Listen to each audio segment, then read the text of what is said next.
So this is 10 life lessons I've learned in business, growing the company, and also my family. In the previous video, I went through lessons 10 through 6. So in this video, we're gonna share about the next 5 principles and lessons that I've learned in business. So let's just dive right in. The 5th lesson I've learned is something is always broken, and that's okay. So typically with a business, a growing business, I think of there's like 3 components to it, right? There's the marketing, and the marketing is in charge of getting your message out to the right people, sharing with them like who you are, what you do, and how you do it, and it attracts the right people. And then when they say, hey, I like this person, I like what they're talking about, I want to work with them, then you move to the sales conversation. And in the sales, you say, hey, this is what we do, this is how much it costs. And then ideally that person would say, yes, that sounds like a great price and I get a lot of value. And they say, let's do it. So then money changes hands and now you have to fulfill, like you basically, hey, we sold them the service, this is what we get to do now. And we fulfill for that client. And then you have you do have accounting on here that makes sure that the money's being, needs to go where it needs to. But something's always broken. When marketing does its job, it puts stress on the sales conversation, right? We've actually ran a lot of ad campaigns where the client's like, hey, can we lower the ad spend? We're getting way too many leads and way too many phone calls. Like our sales team is overwhelmed. Like let's turn down the lead volume, right? Which is a good problem to have. So when marketing crushes, it puts stress on sales. And then when you bring in more sales team and you can solve that problem, well, now it's like, well, can we deliver on what we said we would? And that creates a fulfillment bottleneck. And so now you need to improve your systems, your operations, bring in more team, and you need to solve that problem. And then you go back to having a marketing problem.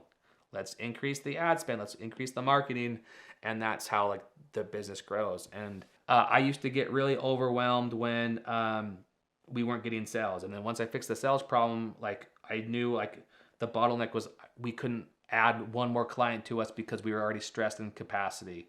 So I was like, okay, now I need to fix the operations or bring in more team members to solve that. So I've just come to peace that there's always something broken in business, and that's okay.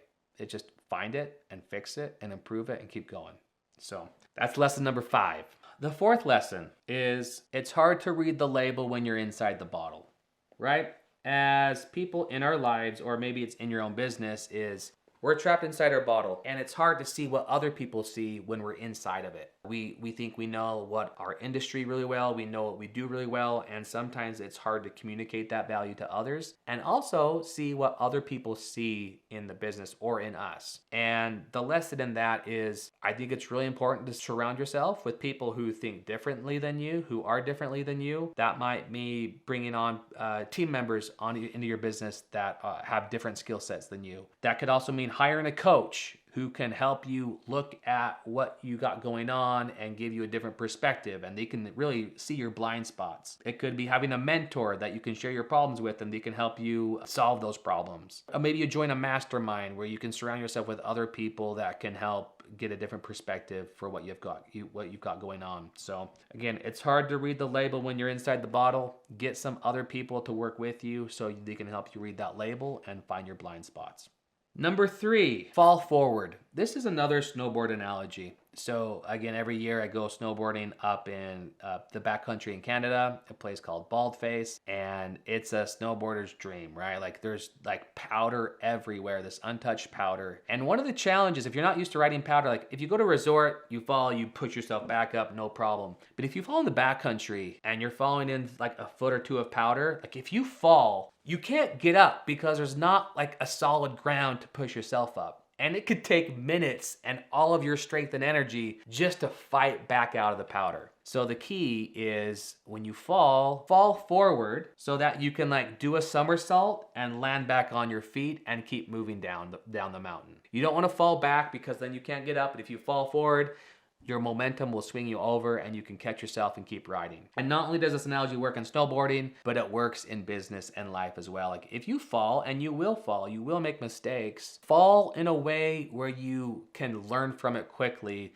Like don't throw a pity party and get all sad and like mad and angry and just dig yourself deeper. Like learn from it, get yourself out of that space, surround yourself with other people, listen to music, whatever you need to do to fall forward, but learn from it and keep going and keep serving.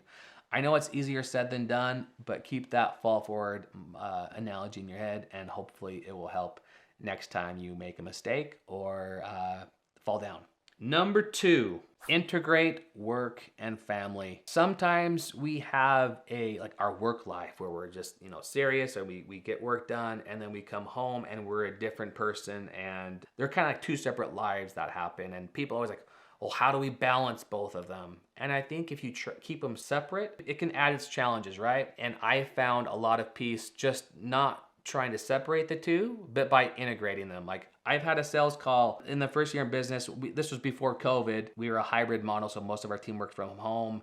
I remember I talked to my daughter that day, and she wanted to go to the movies, and she was like 4 years old at the time. I said, hey, it's Friday night, we'll go to the movies. I promise. And then late that afternoon, I had a sales call with this client in Australia with their CEO and their CMO. And it was like a big, important conversation. I made the pitch to them, what the price would be, like this really kind of more intense, critical part of the conversation. And I'm on the Zoom call with them, like right here. And behind me is the door to my office. And my daughter, 4 years older, she busts open the door.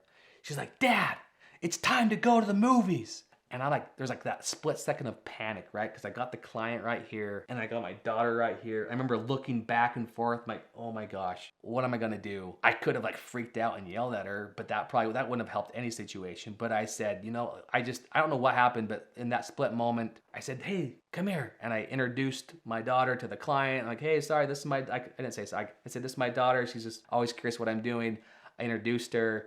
And they're like, hey, no problem. And so she left, and they're like, hey, Jake, we know you're busy. We like what you have to say. We want to work with you. Send over the agreement. We'll get it signed right away. And that was a huge relief because I didn't have to apologize for my family or having kids. And I also know that if the client would have gotten mad about it, that's not somebody I wanted to work with anyways. I learned just to integrate it and accept those moments when family can interrupt the work life. Just embrace it and own it. And with that client, they were awesome. We worked for years together, and it was a really fun relationship. So don't try and separate it, just integrate it, and life will be a lot better. All right, the last lesson is spin plates. I remember when I was younger, I looked up to this guy in my neighborhood, and I'm like, man, he's got a really cool job. He's got a great family, and he shows up in church and community. He's got a lot of stuff going on. And I remember I went to lunch with him one day. I was like, how do you do it? How do you do everything? Because you're everywhere. You show up everywhere. It's impressive. And he taught me this analogy, and it stuck with me. But he's like, it's about spinning plates, right? So in our lives, we have different plates. We've got our family plate. We've got a fitness plate. Maybe you have a faith plate.